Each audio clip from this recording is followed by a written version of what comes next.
Hi, everyone. This is Miranda with the Valuable Voices podcast. I'm excited for you guys to learn from Kim Caifano. I met her, actually, our local church. She lives down the street from me. I didn't even know, but our local church holds a Moms Connected, and she does a middle school mama or mama or whatever you call it. And I'm just super excited. I loved your talk, Kim. I didn't get to get there live, but a friend of mine sent the recording, and I know there's many topics we can talk about, but being a middle school mama is definitely interesting. So thank you so much for being on here today. I'm excited to have you.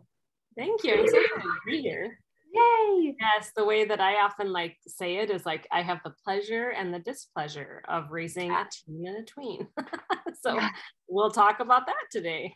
Yeah, well, I loved your points. I know you have a website, a couple websites. We'll put those in the show notes and we can talk about those. But I'd love to kind of hear your story and your background, like where you've been, maybe how you grew up in church and what got you to doing what you're doing today. Yeah, the fast forward version is I grew up in a really small town in South Dakota and went like straight from there. Well, not straight from there because then I went to college, then got an internship in Chicago. So I went from a town of 647 to like, after college, downtown Chicago. My intention was to actually return and go back to seminary. That's always been my heart. But then God has opened doors more in like the media and communications world. So that has been the majority of my career life, but my heartbeat has been, reaching women and reaching humans with it. Yeah. And so, in a certain sense, like right now, this is the perfect merging of all my worlds. And then in another sense, I still am kind of like, my favorite thing is doing, how we got connected a couple of weeks ago. Yeah. Actually seeing actual human women and, human beings and like connecting with them and, what are you going through and talking things through. So right now it's via, it's digital communication, mostly written and podcasts and that sort of thing. And I just choose to kind of follow where God is leading and use my voice in that way for this season. I love it. So tell us your website. So kimcaifano.com, but also middle school. So and that's kind of how I started was I was working in a media department in a really large church, and then my role got absorbed. So then I went out, of course, like right away, like, to other churches. And I'm like, that's the next thing. And got offered a feature writer position. And I was just about to take it. It was kind of a dream job. And then I just came home and I said to my husband, I'm like, I don't think I can spend 40 hours a week writing other people's stories. Like I have too many of my own to share. So I started, that's when I launched kimcaifano.com. And I was very consistent and aggressive with like how often I was putting content out there. But after a while, it wears you down. Yeah. And you're kind of like, oh man. So I had to make a decision like, okay, is this like your hobby or are you going to try and monetize with this? And I decided we had a lot of things going on with family health issues and I needed to be in the house. So I was like, well, I'm going to make a go of this with, with like trying to monetize. So I hired a writing coach and he just kept saying, you have to niche down. Like you're writing about everything under the sun, but like you have to find your niche. And we duked it out for quite a long time. And finally, he threw out the middle school realm quite a long time before I did. I didn't feel comfortable with it because I'm in the middle of it. Yeah. And then for a long time, I was like, well, that's kind of the beauty of it is that there are very few voices that are speaking into this world right now because as you know, it's insane. Like we're running around everywhere and most of the connections I've made have kind of already been there, done that. And they're valuable voices for sure. But I feel like I'm one of the few that are kind of like, this was my day today, like literally today, this is what I went through. And so I wanted to not only give some insight to the extent that I can, and usually I do that by pulling in experts from other areas, but I mostly wanted to kind of validate what moms are feeling and experiencing during the stage. Yeah. And so that's kind of what I'm fleshing out is really how to make moms feel encouraged and not overwhelmed and just really validated during this season of life. I love that. So I was checking out your blog. I loved your talk. Again, I think as moms, sometimes we feel like we're the only one, right? We're alone. Yeah. Just to have a conversation with somebody that understands and gets you and is going through something similar and you can bounce ideas off of. Again, I Yeah. think we all want to be the best mom we can be, but we're not perfect, you know, and Right. just, again, bouncing ideas and, hey, how about this? How about that? I love some of your ideas.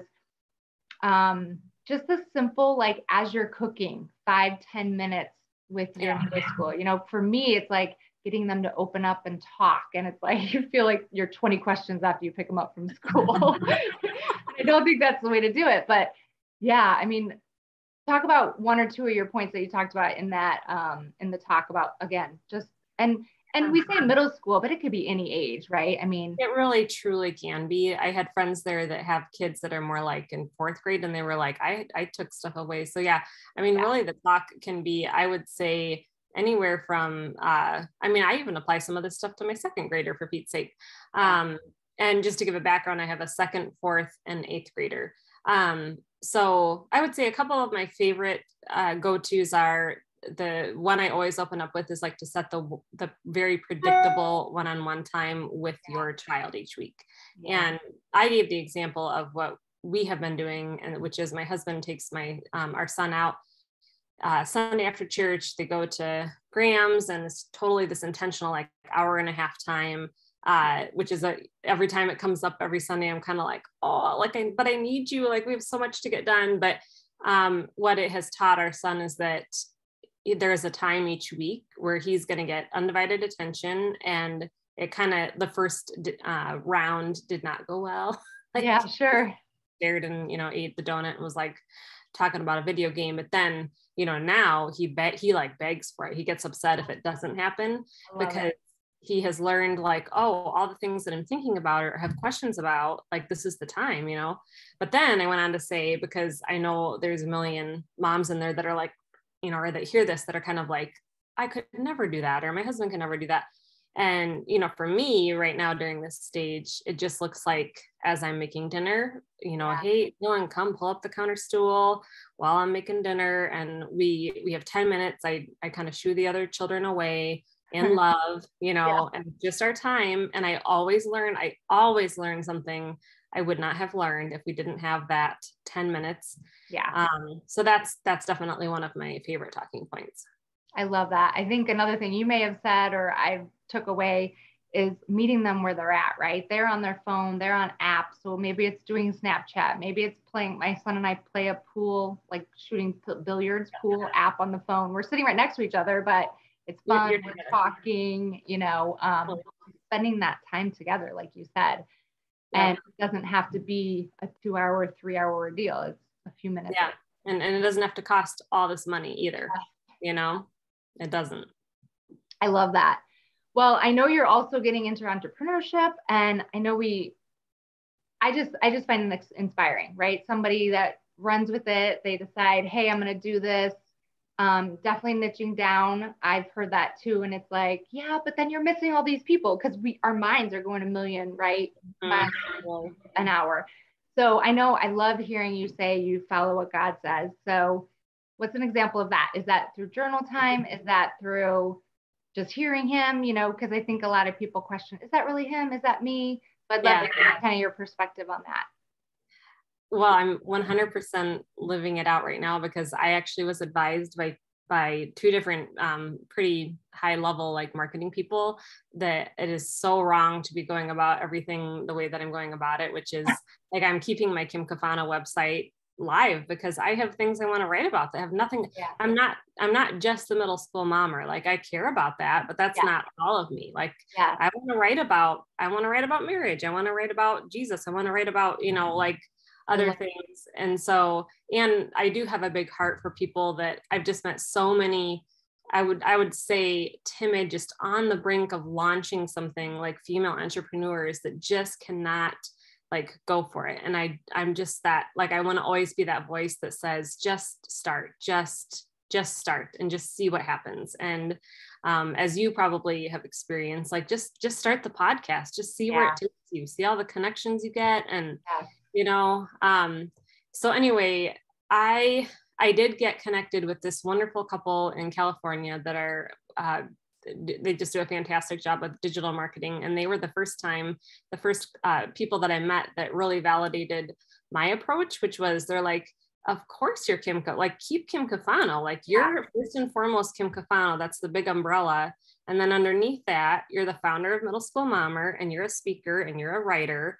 But like, yeah, no, you're Kim Caifano first and foremost. And it was really validating. So that's how I choose to treat things. And I'm just now kind of, as of the last couple of weeks, because we've had a lot of sickness in the house, embracing that and kind of getting that, that brand, for lack of a better word, my personal brand going. But then also, like I said, I am the founder of Middle School Mommer. So that means I need to keep that running.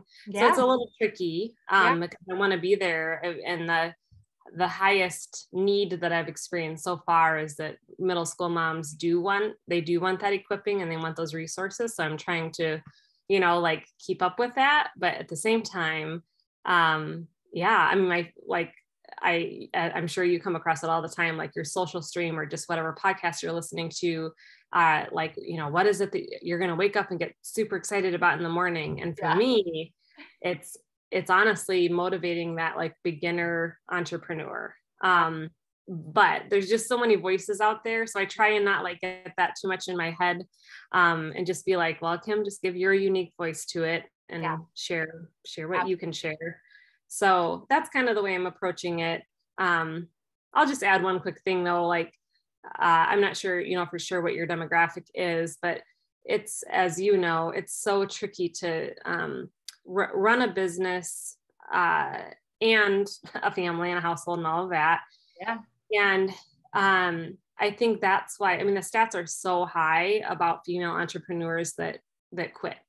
And it's almost like that stat makes me just like get up I'm like, I'm going to beat that.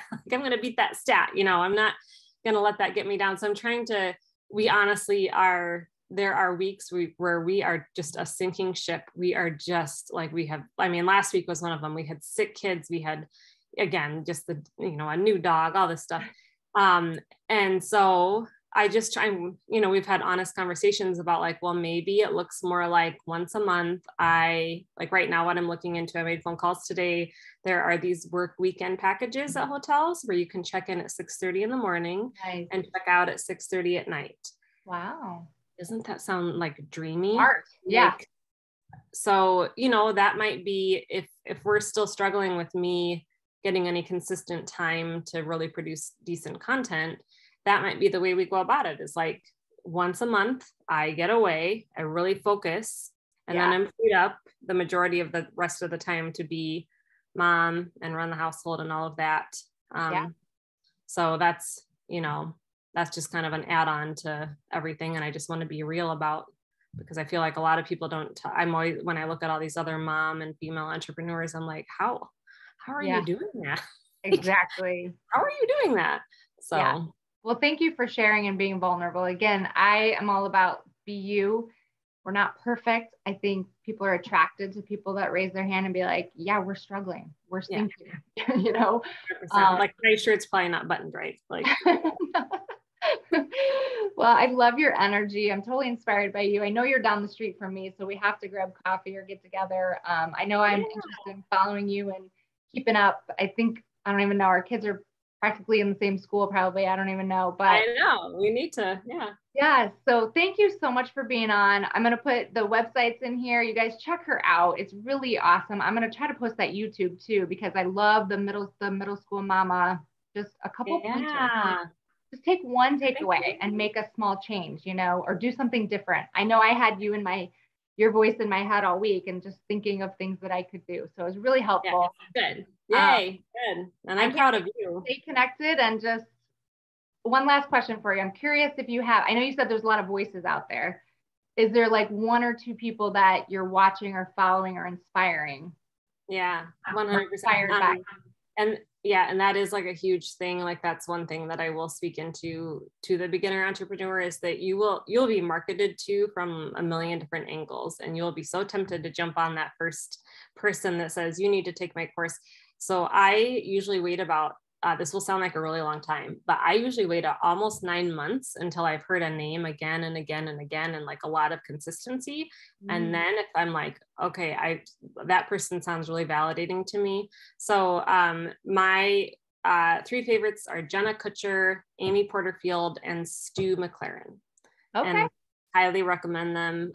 All of their stuff. Jenna Kutcher, I think all 3 of them are brilliant. Jenna Kutcher and Amy Porterfield are just really brilliant with any advice or insights that they offer. Awesome. Yeah, because I know it can be overwhelming. There's a lot of voices out there, which is kind of why I love doing this. Just want to bring valuable voices to you. And again, I love hearing what God's doing in your life. So thank you for being on, and let's keep Yes, thank you for having me. All right. Thanks everyone for listening. Have a great day.